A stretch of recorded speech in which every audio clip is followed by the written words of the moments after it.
all. Perfect. Greg Morris here, Executive Acting for NAB Private, and welcome to today's economic webinar with Alan Oster, our Group Chief Economist. Maybe we can leave it for another 30 seconds, just let another few people join, and then we'll pick up from there. Thanks.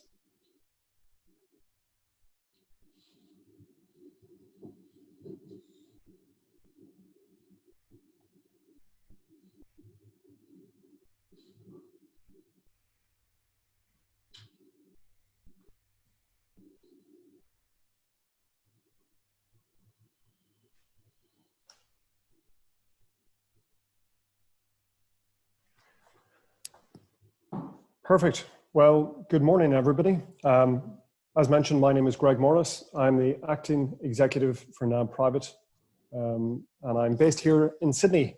A wonderfully sunny day here in Sydney, a bit chilly and a bit crisp outside. We'd love to have a pair of Vizsla to be walking like yours, Alan, around the beaches.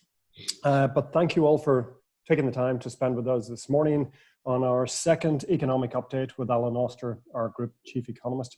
Thank you, Alan, for your time today. And I also have Gavin Lynn, who's the head of our Global Investment Desk, joining us as well to do the Q&A session. So it's been somewhere in the region of about 3 months since we had our last session with Alan. It was mid-April or so, and the world has changed enormously since then, Alan. Yeah. And I'm really excited to hear what your thoughts are. You know, it's been a challenging time. It's been a very uncertain time. We've all been locked in the house. I've been locked in at times with a sick 2-year-old. So we've all found our trials and tribulations and our challenges during this period. But keen to hear what your thoughts are on this Australian economy. Thanks very much, Greg, and good morning to everyone. If I was just thinking back on mid-April, that's basically when the world was, in terms of Australia anyway, was going disastrously bad. I might just make a couple of comments first on where we see the global economy. I think basically it's increasingly clear that the worst part, if I can put it that way, of the meltdown globally was around about April, May, and there's been some fairly strong recovery as things have reopened. But the size of the hole that you're facing in the world economy is still massive. So we're talking about global growth down around about 4%. The all-time previous record down in a particular year was the GFC when it was flat. So this is a recession, the type of which we haven't seen since the Great Depression in terms of its actual impact. You've seen some massive hits to the labour market, particularly in areas like the US. It didn't get to 20%, which most people thought it would. It's now around 13, and later in the week we'll get some numbers which will probably be a little bit better. But you're still looking at, say, in the US, a fall of around 10% in the June quarter by itself, not annualised.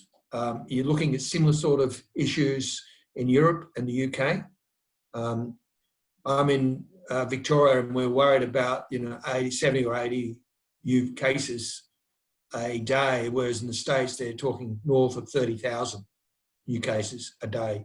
And I think one of the good things from an Australian point of view is, number one, we've managed, touch wood, to manage the virus pretty well. And so if you're going to say, based on the economy, can you probably reopen now? The answer in Australia is yes. The answer in Europe and the US, I think, is very, very dodgy. I really get worried when I see what they're doing. And, it could well be that whilst you'll have some recovery, you'll also set off some pretty seriously negative numbers when you get into the September quarter or late in a couple of months' time, where the data will start to deteriorate big time again. So the short view of the global economy is we're really worried. It is a really bad recession. And I think the impacts of health and the virus are really significant. Now, if I moved then a little bit to Australia, let me start by telling people about what the IMF did the other day. They talked about global growth a little bit worse than us at around about -5. There was one country in the world where they actually increased their GDP expectations amongst the developed world, and that was Australia. They were probably too pessimistic. They were expecting falls in growth of around nearly 7%, and now they're talking about falls of around 5%. But we were the only country where they've actually improved the outlook. Now, if I talk about Australia, we look at our business survey. We also look at every electronic transaction that goes across our systems, and that's about 5 million transactions a day. We look at revenue, and we also can see the number of people that are actually being paid the dole. So in April, basically you had free fall in consumption. You saw some increase in retail because of hoarding, but basically consumption was down 15% from March. Then by the time you get to May, maybe it's down 10%. First couple of weeks of June, it looks like it's back to where we were. So that doesn't mean that growth is unaffected. It is. It just says there's a huge crater there.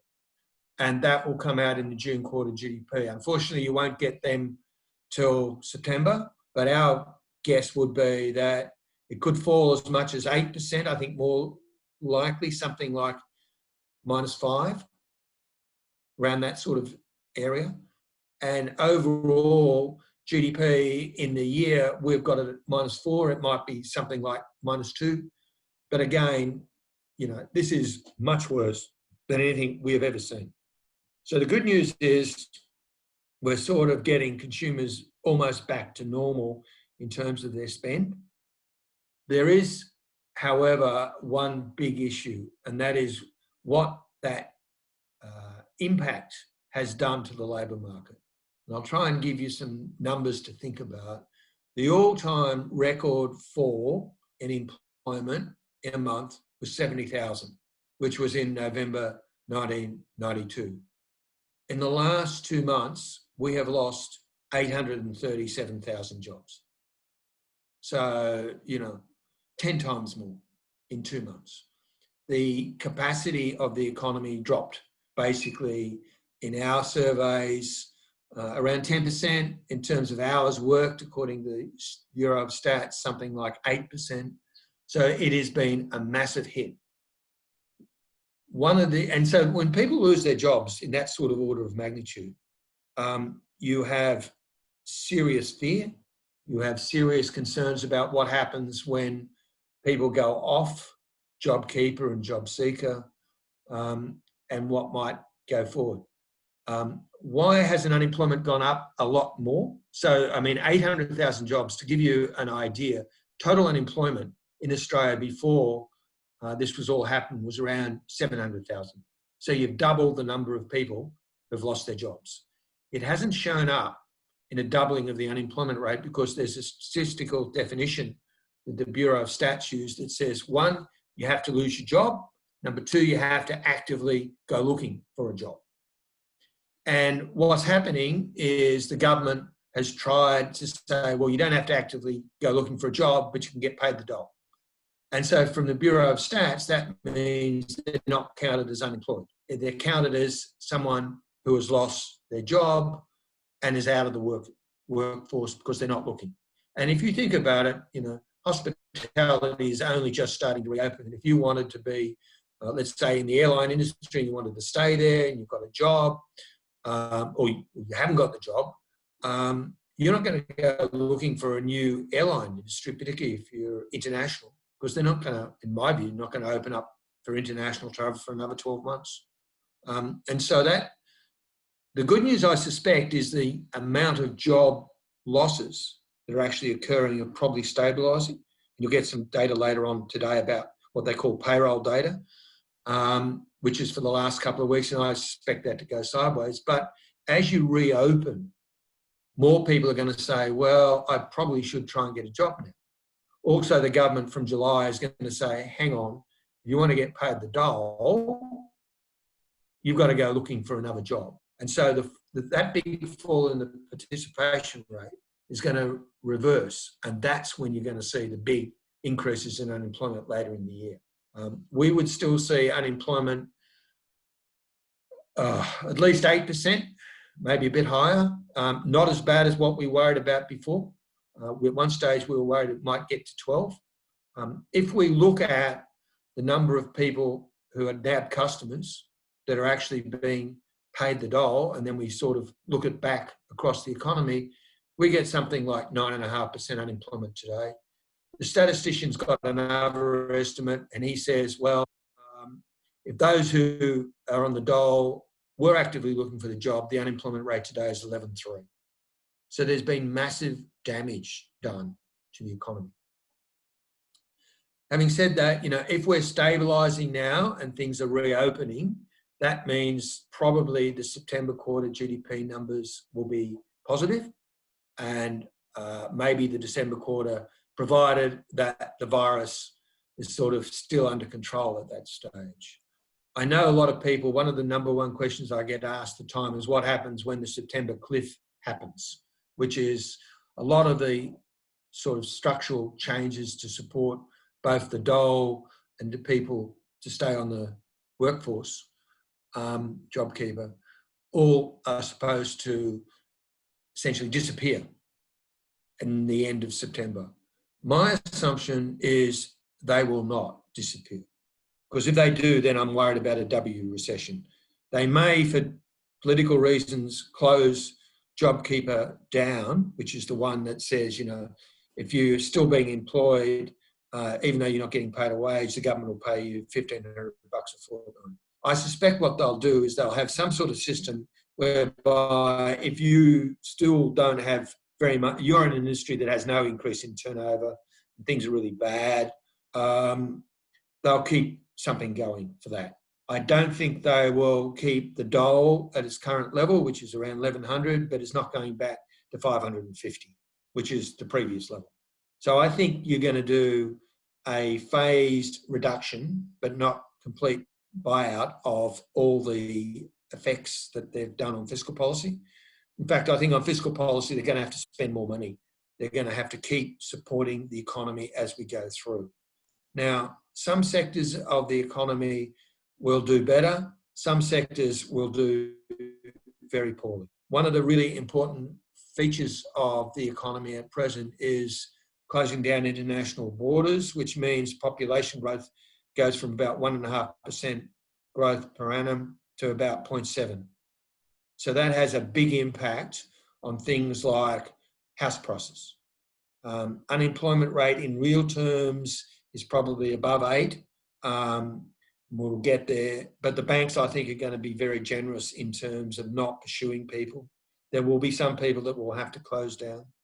Areas that I worry about is house prices going forward. 3 big drivers of house price. 1 is population, 2 is interest rates, which ain't going to change, and 3 is unemployment.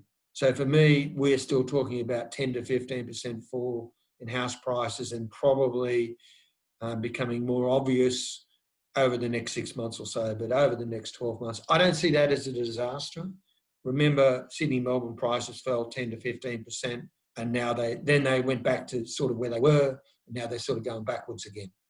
The other areas that I think you're going to have a lot of problems are things like commercial real estate, where you've already got problems with tenants, but a lot of people are not going to go back in anywhere near the numbers to their offices that they previously had. So I suspect there's now already a significant oversupply of commercial property relative to the demand. Now, okay, you can't get as many people in, but you don't need as many buildings either.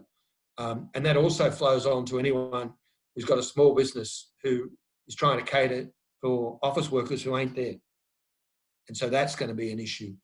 You've seen retail, particularly household goods, improve. A lot of people are buying screens for Zoom. They're buying computers.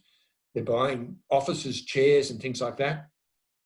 And so there are different effects. And I suspect things like supply chain problems out of China, so think medical manufacturing, think plastics, that sort of thing, Australia will essentially become more dependent on their local economy rather than on China. And I think China is a big issue from my outside point of view. I think China's hurting itself a lot because a lot of people are going to sit back and say, are they a trusted supplier if things go wrong? And I don't think a lot of people are going to say, yeah, they're trusted. So now, sure, we can get it really cheap out of China, but do we want that in a situation like we've currently got? And I suspect the answer to that is no. So there'll be a lot more manufacturing. There'll be a lot more things on internet. We've already seen that. You see it on Netflix and all that sort of stuff as well.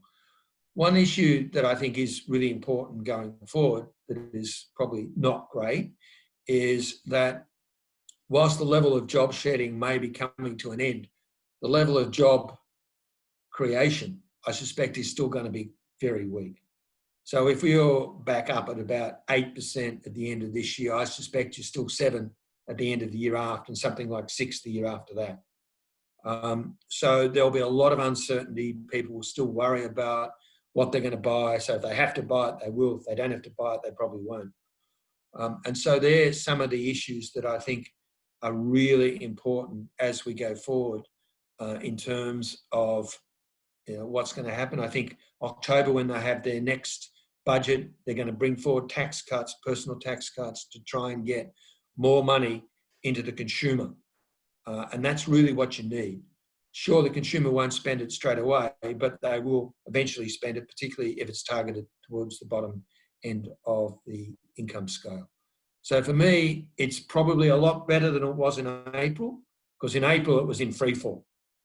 But we now seem to have sort of hit a bottom, but you're going to see unemployment still getting worse. Hopefully employment's not going to get much worse. There are some industries that will never recover and be completely different. As I said, commercial property is an obvious one, and I think anything associated with population growth. There are some sectors, if you look at regions, far north Queensland looks diabolical.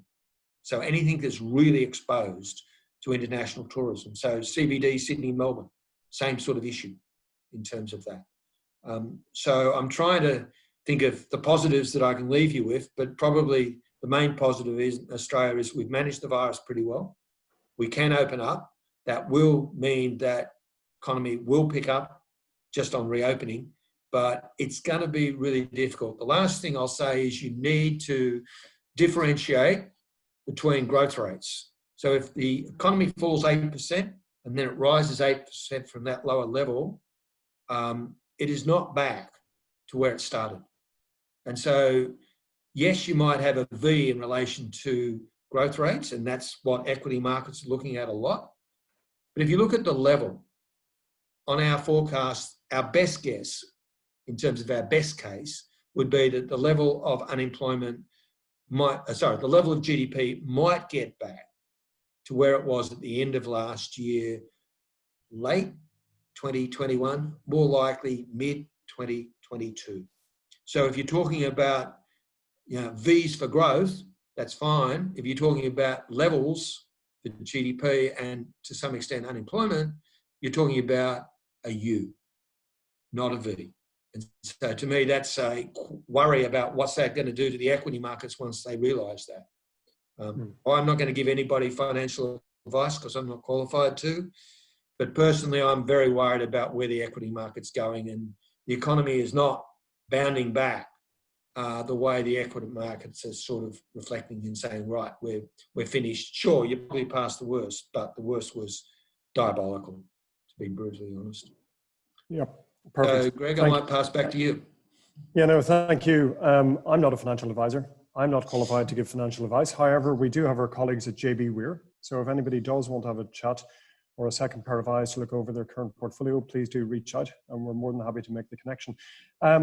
Before I pose a few questions, if that's okay, Alan, can I ask that if anybody does have a question, please do direct it to the Q&A button, either at the bottom of your screen if you're using a laptop, or the top of your screen if you are using an iPad.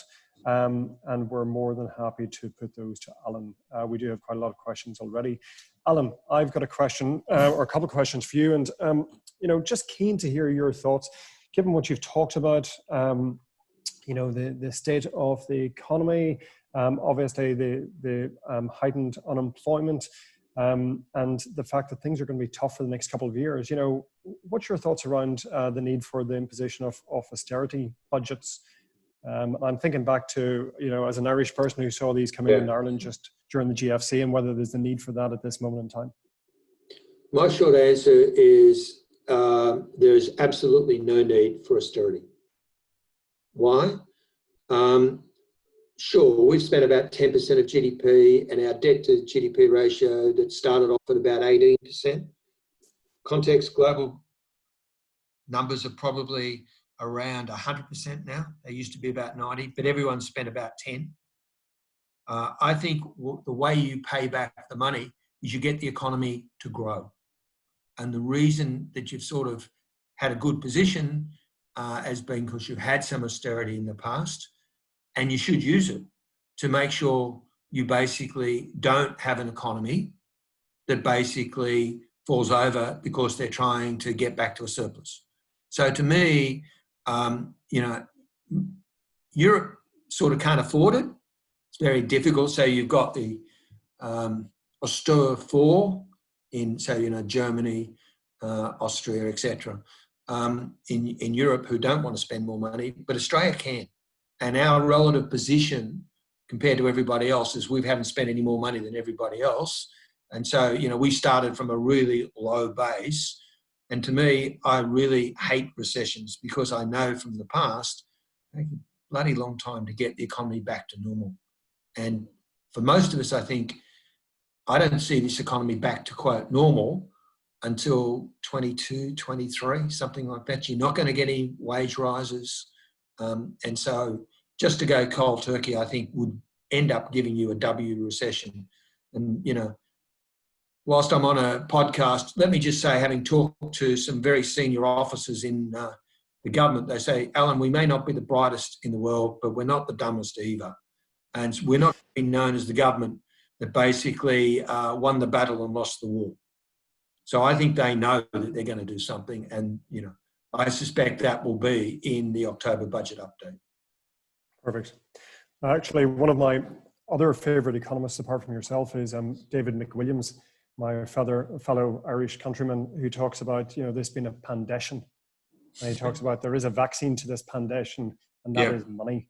We're at historically low interest rates, and governments will never find a better time to go out and borrow if need be. Oh, I'd like to link that in, though. Sorry, I was about to say, I'd like to link that in, though, with one of the exciting things for me that you talked about, and that's probably going to be around the need for a greater infrastructure spend. Could you maybe elaborate on that? Yeah, the thing that you need, though, is you need money spent now. So one of the big problems with infrastructure, let's say you're building a fourth or fifth or whatever number of airports there is, the problem is it takes 2 to 3 years. That is almost useless in the current environment, because what you want to do is have, so I suspect you need maintenance more than infrastructure. You need money in people's wallets. Anything you can do on infrastructure that improves our productivity going forward, wonderful. As long as it's spent within the next 12 months, because that's when you need it. The example I always give people was when I was in Federal Treasury running a forecasting modelling area, government put through a big infrastructure package in 91, 92. It didn't hit the books in a significant way until 95. And so that's not what you want. What you want is money now. Now, if you can get some structural change that might make the tax system better and fairer, sort of broader bases, lower rates, that's great. But I don't know whether you're going to get that through even in the current environment. But if you could, that'd be good. I would concentrate very much on getting money into people's balance sheets, and anything I can do to help the productivity of the economy going forward. I mean, great idea, go and build some public housing. Keep going on your trains and rail, on your the third runway in Sydney. You know, accelerate it. Don't sort of just let it go. Any of that sort of stuff, that'd be great. Perfect. helicopter money is the way to go, says David McWilliams. And but look, Not I'm going to quite, shut up.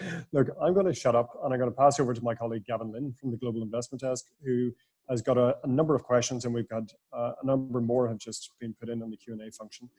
So maybe I'll go on mute. Gavin, you can pick up. Great, thanks, Greg, and again, thanks, Al, for joining us today and private clients. So yeah, like Greg outlined, we have plenty of questions that have come through. Let's just start with, you mentioned about JobKeeper, and you mentioned that you can see the government continuing on that support down beyond the September deadline. Another question that's come through though, there's been recent calls for reform in the tax system, so increasing GST, cutting corporate and personal taxes, state levies, stamp duty, etc. What are your thoughts? What are you hearing around this development actually happening? Is it something that will get money back into people's pockets? You were talking about infrastructure spending needs to happen now, but what about for the man on the street, man and woman on the street? How do we get money back into their pockets? Would any of these reforms assist? I think personal tax reform would help. I'm going to get into trouble here. Corporate tax reform, I don't think is going to help very much, because what happens is if you lower the corporate tax rate in Australia, because of the imputation system, the gap between tax rate and what you're paying, if you're still up at 40, 48 or whatever number it is, just means the imputation system takes more money out of the top end of town. And the only reason you get a positive GDP is because foreigners are more inclined to invest into Australia.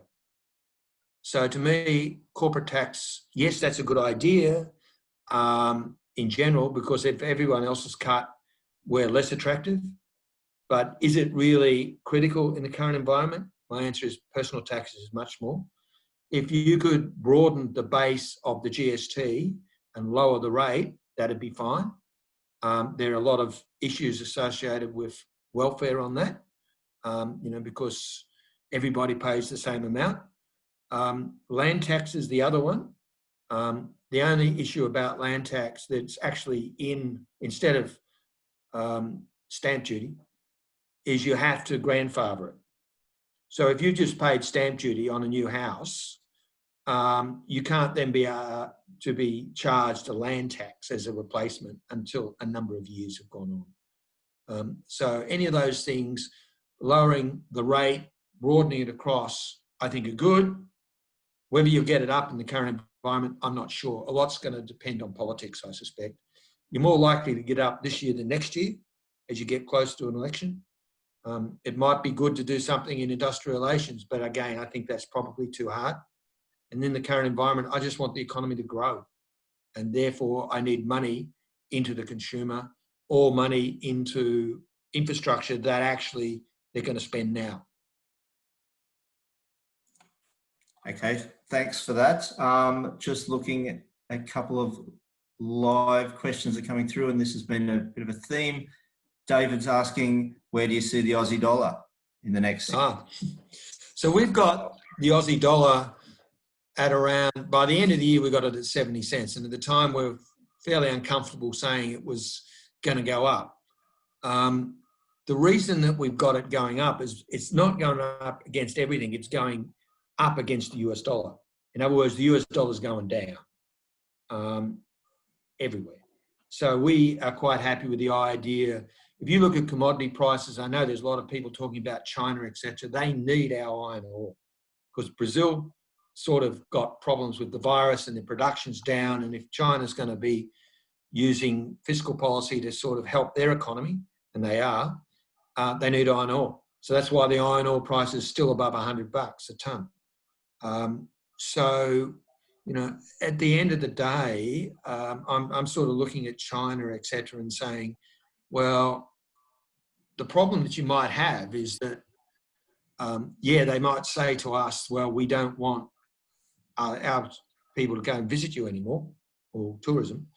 But, at present, they're not coming anyway, and the iron ore price is still keeping us up. So based on commodities, based on interest rates, we basically would see the Australian dollar at good value around about 68 in the traditional model, and we sort of see the US dollar going down a bit. So we would see I think we've got to 72 at the end of this year now, and then mid 70s the year after.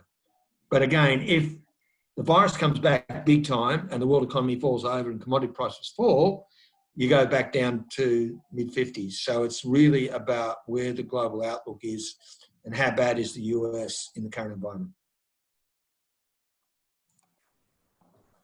Okay, thanks, Alan. Another one then, just touching on a point you've just mentioned, the Australian-China trade relations, geopolitical tensions that we're seeing between the two countries. How can you see that playing out? And also maybe a touch on your thoughts around Asia and our relations across Asia. Well, I think in the short term, the sort of blow up against China vis-a-vis Australia isn't necessarily a big issue. It might be an issue if you're a barley producer and they've targeted some areas of agriculture. But in the big picture, in terms of the economy, it's probably not, because, as I was saying, no one's coming from tourism anyway. It might be an issue in 2 to 3 years' time when we're hopefully over all this, but I suspect you'll see some sort of effects in the local economy as we move to lessen our dependence on China. The other thing where I think China is not playing a long game here is that they're annoying everybody. And so a lot of the Asians, the Indians, etc., even the Europeans, they're all looking to cluster around groups that are non-Chinese. And so I sort of see opportunities there. Sure, if you're catered purely for the Chinese, you might have issues. I would think that relative to what we've done in terms of the damage to the economy and what the health outcomes have been, Australia's still a really attractive place to go. I would have thought if I'm living in Europe, Australia looks pretty good. And, you know, we have some very good French friends and they want to come out here. They still love Paris, but they sort of think Melbourne and Sydney might be just as good. So I suspect you're going to see some realignment. A lot of countries have the same issues that, do I really trust China to supply 95% of my medicines to me? That sort of thing. And so I think there will be a rebuild in the manufacturing sector in some areas. Okay, thanks. So another question coming through. There's actually quite a few questions on inflation, but, you know, with central banks printing money and low interest rates, yeah, do you see inflation then in the medium term, and what impact, if any, is that going to happen? Short answer, prices. Very little impact. One of the big important issues is wages. So in wages, no one, unless you're at the national wage case, at the minimum wage, or you're 1 year into a 3-year wage deal that has automatic updates, nobody else is going to get a pay rise. And so that means wages growth is going to drop to about 1%. Even if you allow for the currency sort of crunching down, although it's recovered now to some extent, you don't expect to see inflation at the back end of next year above 1%. And the year after that, probably not much better. So the idea that, you know, your helicopter money, that actually isn't happening. But, you know, they're spending a lot more, but the RBA is buying it in the secondary market. That's not going to cause an inflation problem. Sure, you'll have bounces in some items, and you'll see some really big bounces. So things like, at present, childcare is free. So how do they treat that in the CPI? And so we think it's going to have a CPI fall in the June quarter like 2% down, and then you see it reverse the quarter after. But in a core sense, things that drive the economy big time in terms of inflation tend to be wage growth, currency, and margins. And present margins aren't doing anything because everybody's sort of trying to sell stuff, and so they're taking a big hit on their margins. So we see an outlook for inflation. We don't see inflation at 2%, which is the bottom of the target, at least until 2023. And that's why the RBA is sort of now saying, well, we don't need to change our 2 to 3% target, but maybe in a couple of years' time we might think about it. So I don't think inflation's at all our problem at present. Okay, interesting. Another question again, Alan. This one, you touched on this a little bit before, but maybe just take it to a little bit deeper in your response to which industries do you see recovering the quickest? Yep. And then on the flip side, which ones do you see lagging behind? Well, the industries that are already recovered and doing better than what they were before tend to be staples in terms of groceries. So, and again, in Melbourne, apparently it's hard to buy toilet paper, which is a bit silly, but fresh fruit, fruit and veggies are doing very well. Anything to do with internet. So unfortunately, one of the things that includes internet is online gambling, which I don't sort of like, but it's doing a lot better. You're seeing home delivery online. So we'll put out a online index on Thursday, but let's just say over the last 12 months, online is up 50% in terms of its growth. And so you need to be, if you're a retailer, you need to have a really strong online presence. And so those sort of areas, and anything that you can do on the internet to make it easier for people to work from home, and the Zoom and all that sort of stuff. I think NAB uses something called Zscaler, which I've never heard before, but I suddenly turn my laptop on at home and I have live feeds into dealing rooms and all that sort of stuff. So anything along that side. And I also think, as I said before, some of the manufacturing areas where currently everything's coming out of China, Australia's going to be much more inclined to basically look at ways where we can support our industry. In the short term, the other area that I think you're going to find is local tourism. People aren't going overseas as much as they would like to. So normally in Australia, more people go overseas than foreigners come here. So if everybody then starts going to Gold Coast or far north Queensland or whatever, or Western Australia, then they're going to do well. The sectors that aren't going to do so well, obviously one of them is international travel. One of them is obviously commercial property and anything associated with commercial property, i.e. are you reliant on office workers being in there? I suspect house prices are not going to be great and volumes are not going to be great for the reasons we talked about. Population's lower and unemployment's higher. Gravity eventually works. And we're already starting to see small falls in some of the Sydney, Melbourne markets. You will see different effects. So maybe it's much more difficult now to sell a house at a premium that's close to the CBD. People may decide they like to work from the Blue Mountains if you're in Sydney, or Bendigo, Ballarat if you're in Melbourne, that sort of thing. So house prices in some of those areas may change. But overall, I think wealth effects of house prices are not good, and the volumes in real estate agents are nowhere near what they were last year. And so you get turnover effects there as well. I was listening to a podcast this week on the US and the fact that the FANG stocks continuing to, and one of the theories put forward was that they see in the future FANG stocks, or those larger companies, just swallowing up the smaller businesses in the US. What are your thoughts on small business and that survival in Australia? So restaurants, retail, etc.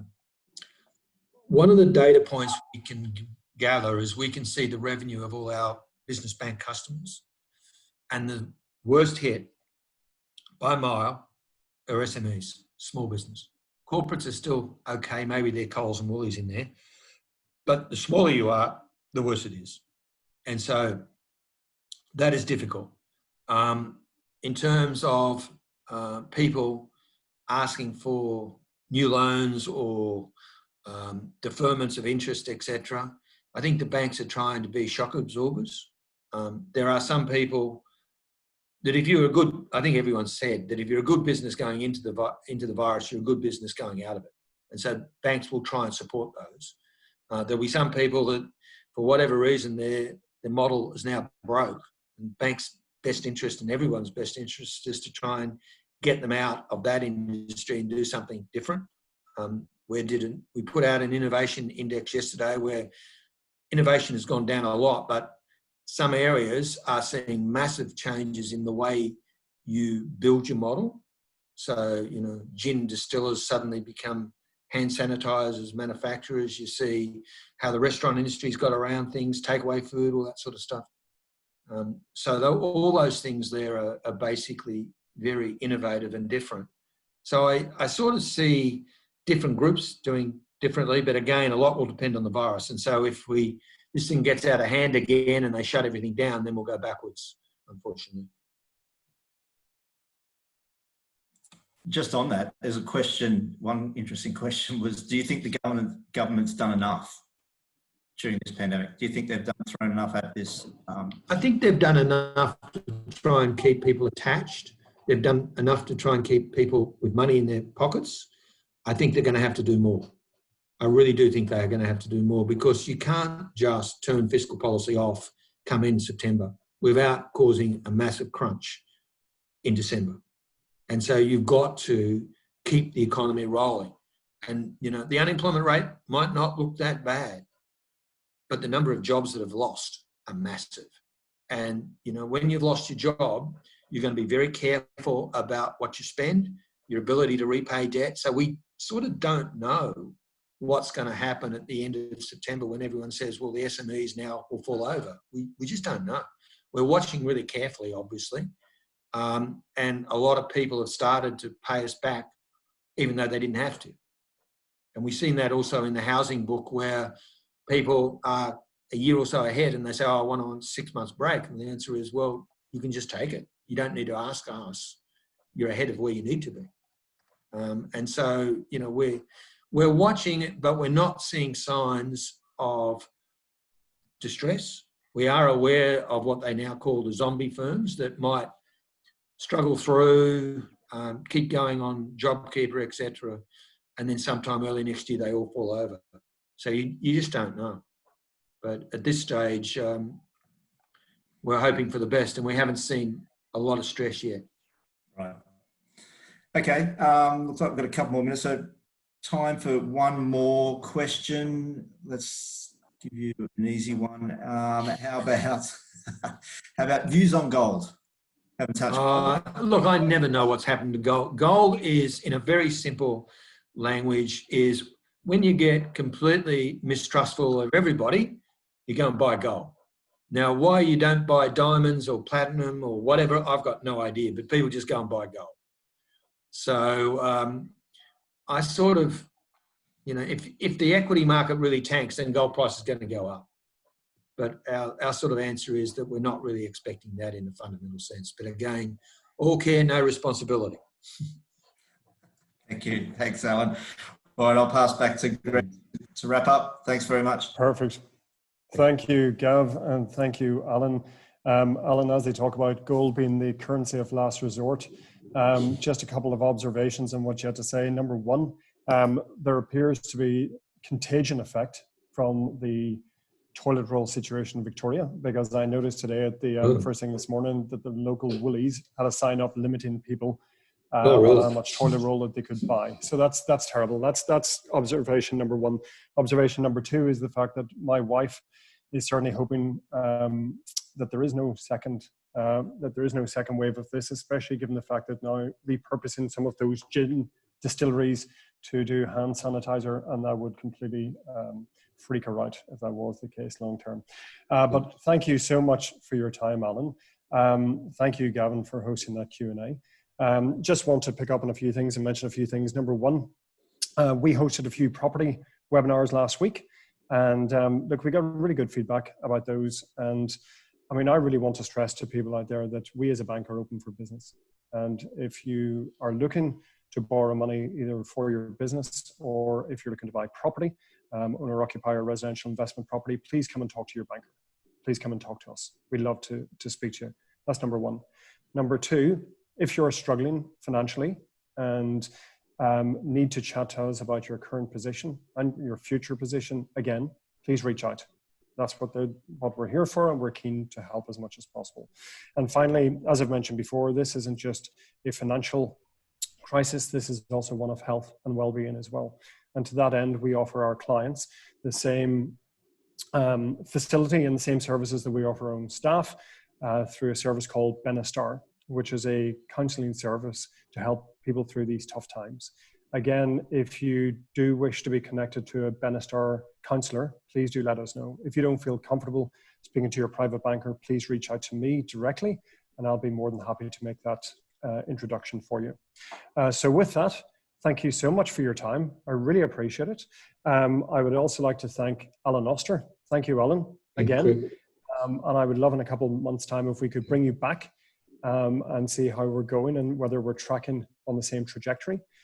Thank you also, Gavin, for hosting the Q&A. But thank you, guys. Please all stay safe. We look forward to receiving your feedback on this. Thank you.